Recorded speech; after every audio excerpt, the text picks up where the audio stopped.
وقال النبي صلى الله عليه وسلم: سبعة يظلهم الله في ظله يوم لا ظل إلا ظله: الإمام العادل، والشاب نشأ في عبادة الله، ورجل قلبه معلق في المساجد، ورجلان تحابا في الله اجتمعا عليه وتفرقا عليه، ورجل غلبته ذات منصبة وجمال فقال إني أخاف الله،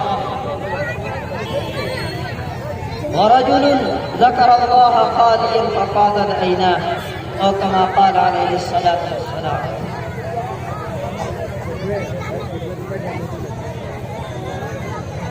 حضرات محترم، سامعین اعزاز، بزرگوں اور دوستوں، یہ بچے بھائی دیکھیے، یہ افراتفری کا ماحول نہ بنائیں. یہ دیکھیے حضرت والا کا بہت ہی مختصر پروگرام ہے، بہت ہی مختصر بیان کریں گے لیکن بہت جامع بیان ہوگا، لہذا یہ بچوں کو بٹھائیں اور ایسے افراتفری کا ماحول نہ بنائیں، اس سے جو ہے ذہن جو ہے منتشر ہو جاتا ہے.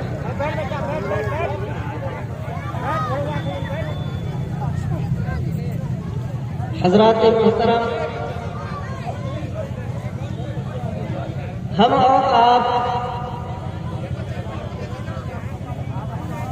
اصلاح معاشرے کے جلسے کے عنوان سے یہاں پر دینی بات سننے اور سنانے کے لیے حاضر ہوئے ہیں. اللہ تبارک و تعالی ہماری اس حاضری کو قبول فرمائے، آمین.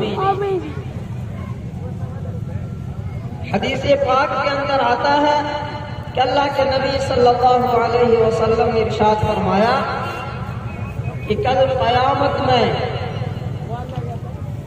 کچھ لوگ ایسے ہوں گے جن کے چہرے 14ویں کے چاند کی طرح چمکدار اور روشن ہوں گے. وہ لوگ نہ تو انبیاء ہوں گے، نہ تو شہداء ہوں گے، اور نہ تو وہ صحابہ کرام میں سے ہوں گے. تو پھر لوگوں نے پوچھا کہ اللہ کے نبی آپ بتا دیجیے وہ کون لوگ ہوں گے. آپ صلی اللہ علیہ وسلم نے ارشاد فرمایا کہ وہ ایسے لوگ ہوں گے جن کا تعلق مختلف خاندان اور مختلف قبیلے سے ہوگا، لیکن وہ لوگ دین کی نسبت پر اکٹھا ہوئے ہوں گے، دین کی بنیاد پر ایک جگہ جمع ہوئے ہوں گے. ایسے لوگوں کو یہ فضیلت حاصل ہوگی. اللہ تبارک و تعالی ہمیں بھی ان فضیلت سے مالا مال فرمائے، آمین. حضرات گرامی، اس کائنات میں دین کے تعلق سے جتنی محنتیں ہو رہی ہیں، وہ چاہے مدارس کا لائن، خانقاہ ہو یا دعوت و تبلیغ کی لائن ہو، تمام محنتوں کا خلاصہ اور تمام محنتوں کی انتہا یہ ہے کہ ہماری آخرت سدھر جائے، ہماری آخرت بن جائے، ہم آخرت میں کامیاب ہو جائیں، ہمارے نامے اعمال سیدھے ہاتھ میں ملے. بس اسی کے لیے ساری دینی کوششیں ہو رہی ہیں اور دینی محنتیں ہو رہی ہیں.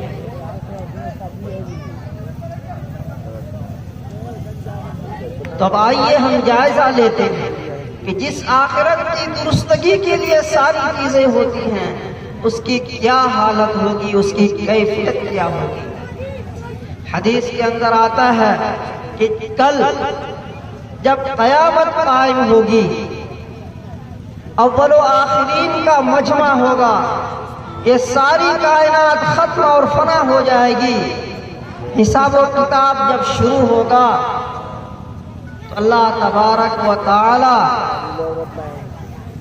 سورج کو زمین سے سوا نیزے کے قریب فرما دیں گے، اور ہر شخص اپنے عمل کے حساب سے پسینے میں شرابور ہوگا۔ کسی کا پسینہ اس کے گھٹنے تک ہوگا، کسی کا پسینہ کمر تک ہوگا، کسی کا پسینہ چھاتی تک ہوگا، اور کوئی پسینے میں تیر رہا ہوگا۔ یہ کیفیت ہوگی۔ اللہ کے نبی صلی اللہ علیہ وسلم نے فرمایا اذا کان یوم القیامت ادنیت الشمس من العباد حتی قید میر او سنتین فتسحب العبد فیکونون ومنهم من يأخذه إلى ركبتيه ومنهم من يأخذه إلى حقويه ومنهم من يلجمه إلجاما۔ یہ کیفیت ہوگی، ہر شخص پریشانی کے عالم میں ہوگا، اور اسی پریشانی کے عالم میں سفارش کے لیے حضرت آدم علی نبینا علیہ السلام کے پاس لوگ پہنچیں گے کہ اللہ کے نبی آپ ہمارے حق میں سفارش فرما دیجئے، اللہ تبارک و تعالیٰ کا معاملہ رحم کا اور کرم کا ہمارے ساتھ ہو۔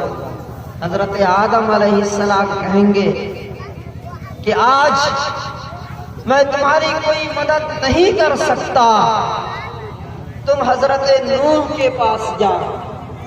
لوگ حضرت نوح کے پاس پہنچیں گے پریشانی کے عالم میں، وہ بھی مدد کرنے سے انکار فرما دیں گے۔ وہ کہیں گے تم حضرت موسیٰ کے پاس جاؤ کہ وہ کلیم اللہ ہیں، لوگ حضرت موسیٰ کے پاس پہنچیں گے، حضرت موسیٰ بھی مدد کرنے سے انکار کریں گے۔ کہیں گے تم حضرت عیسیٰ کے پاس جاؤ کہ وہ روح اللہ ہے، اللہ کی روح ہے،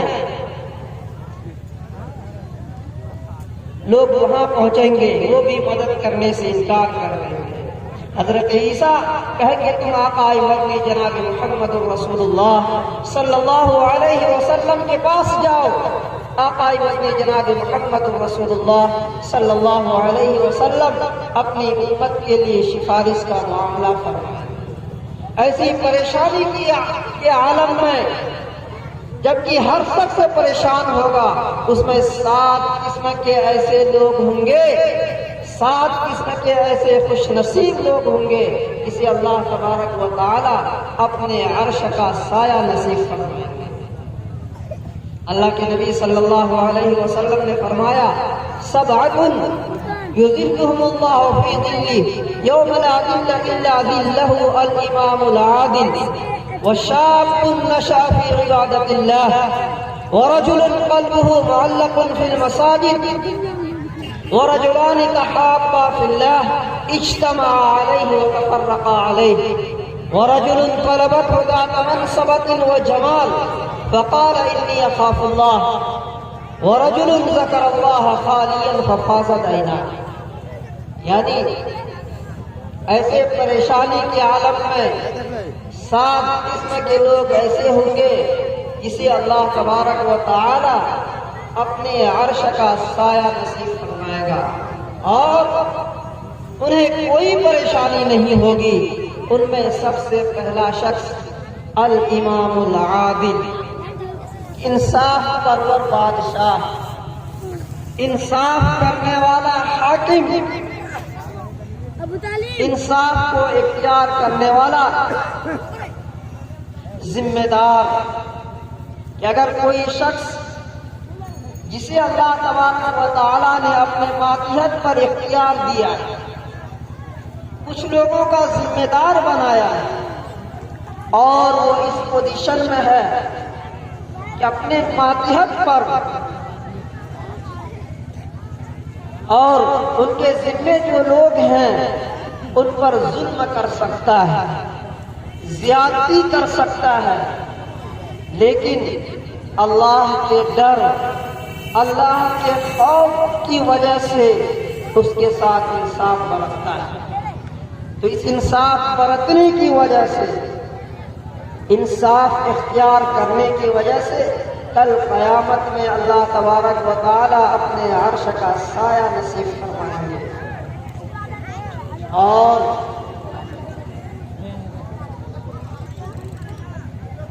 یہ الامام العادل بادشاہ کا مفہوم بہت وسیع مفہوم ہے. اسی مفہوم کے اندر جتنے بھی ذمہ دار ہیں، وہ چاہے رکن پارلیمنٹ ہو، ایم پی ہو، ایم ایل اے ہو، ضلع پریشد ہو، یا مکھیا ہو، یا وارڈ کا ممبر ہو، یا اسی طریقے سے گھر کا ذمہ دار ہو، یا مسجد کا سیکریٹری ہو، مدرسے کا ناظم ہو، ہر شخص اس مفہوم کے تحت داخل ہے. جو بھی حاکم اور جسے اللہ نے اختیار دیا ہے اس کیٹیگری میں سے جس میں سے ہو، اگر وہ اپنے نیچے والوں کے ساتھ انصاف برتتا ہے، ظلم نہیں کرتا ہے، تو کل قیامت میں اللہ تبارک و تعالی اپنے عرش کا سایہ نصیب فرمائے. تاریخ کی کتابوں میں لکھا ملتا ہے کہ حضرت عمر بن خطاب رضی اللہ تعالی عنہ اپنے دور خلافت میں اپنی رعایا کا حال چال معلوم کرنے کے لیے، اپنے ملک کے لوگوں کے حالات کو جاننے کے لیے رات کی تاریکی میں شہر میں نکلا کرتے تھے، شہر میں گھوما کرتے تھے کہ تاکہ معلوم ہو جائے کہ ہمارے ماتحت جو لوگ ہیں ان کی زندگی کیسی گزرتی ہے. حضرت عمر کے غلام حضرت اسلم وہ فرماتے ہیں ایک مرتبہ حضرت عمر رضی اللہ تعالی عنہ مدینہ سے باہر، آبادی سے باہر لوگوں کے احوال دریافت کرنے کے لیے باہر تشریف لے گئے. آپ نے دیکھا ایک جنگل ہے جہاں آگ جل رہی ہے. آپ وہاں پہنچے تو آپ کیا دیکھتے ہیں کہ آگ جل رہی ہے اور وہاں اس آگ پر ایک ہنڈی رکھی ہوئی ہے. کچھ بچے اس کے ارد گرد کھیل رہے ہیں، کچھ بچے رو بھی رہے ہیں.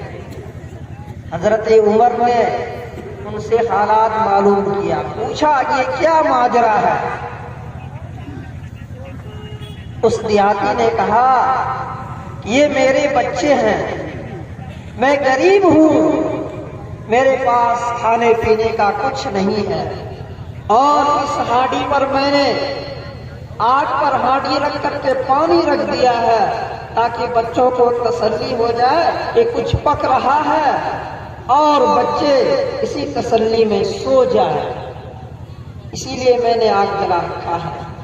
حضرت عمر ان باتوں کو سن کر وہیں رونے لگے. اس کے بعد پھر وہاں سے نکلے، مدینہ آئے. آنے کے بعد اپنے غلام سے کہا کہ کھانے پینے کا سامان اکٹھا کرو، اور بیت المال سے کھانے پینے کے سامان کا ایک بوری اکٹھا کیا اور اپنے غلام سے کہا کہ میری پشت پر رکھو، میری کمر پر یہ سامان رکھو کہ میں وہاں تک پہنچاؤں، اپنے رعایا تک پہنچاؤں. حضرت اسلم نے حضرت عمر سے کہا اے امیر المومنین، آپ اجازت دیجئے کہ میں سامان وہاں تک میں خود پہنچاؤں. حضرت عمر نے کہا اے اسلم، یاد رکھو ان لوگوں کی ذمہ داری میرے اوپر ہے، حاکم میں بنایا گیا ہوں. کل قیامت میں سوال مجھ سے ہوگا، تم سے نہیں ہوگا، اس لیے سامان میری پشت پر رکھو تاکہ میں وہاں پہنچ کر انہیں یہ سامان پہنچا دوں. اندازہ کیجئے ایسے انصاف پرور بادشاہ کہ رات کی تاریکی میں کوئی بھوکا نظر آتا ہے تو سامان بادشاہ ہونے کے باوجود کھانے پینے کا سامان خود اٹھا کر اپنی پشت پر وہاں تک پہنچاتے ہیں. ایسے انصاف کرو اور بادشاہ کو کل قیامت میں اللہ تبارک و تعالی اپنے عرش کا سایہ نصیب فرمائے۔